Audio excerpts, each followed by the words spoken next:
My name is Linnea Bader. I am living in Moorhead, Minnesota in the United States. I have a bachelor's degree in teaching English as a second language, as well as communication arts and literature education. Today I will be reading the story Lost and Found by Oliver Jeffers for my QKids application video. Lost and Found by Oliver Jeffers.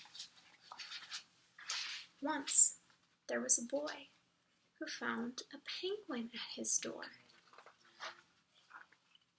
The boy didn't know where it had come from, but it began to follow him everywhere. The penguin looked sad, and the boy thought it must be lost. So the boy decided to help the penguin find its way home.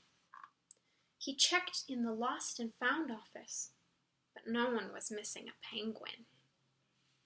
He asked some birds if they knew where the penguin came from, but they ignored him. Sometimes birds are like that. The boy asked his duck, but the duck just floated away. He didn't know either. That night, the boy couldn't sleep from disappointment.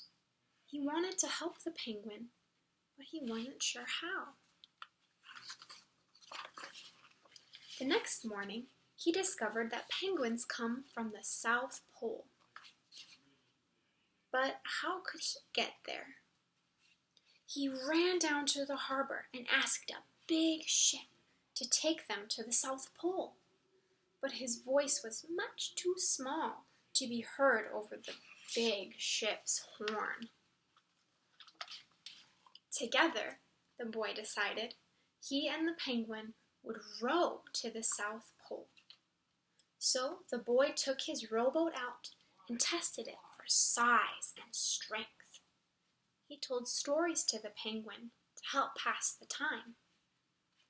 Then they packed everything they would need and pushed the rowboat out to sea. They rowed for many days and many nights. There was lots of time for stories, and the penguin listened to every one, so the boy would always tell another.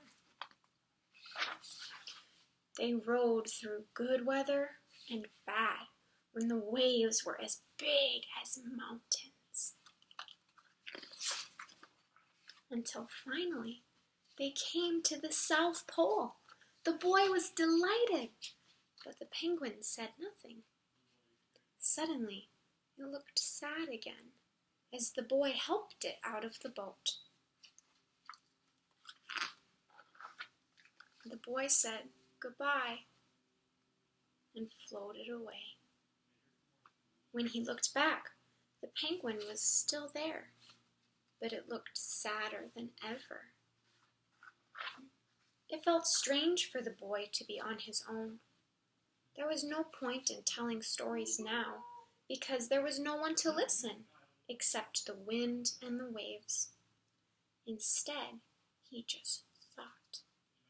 And the more he thought, the more he realized he had made a big mistake.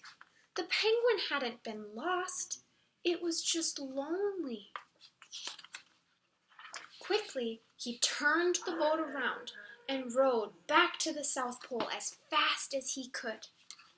At last, he reached the South Pole again. But where was the penguin? The boy searched and searched, but the penguin was nowhere to be found. Sadly, the boy set off for home. But then, the boy saw something off in the distance. Closer and closer he got until he could see the penguin. And so the boy and his friend went home together, talking of wonderful things the whole way. The end.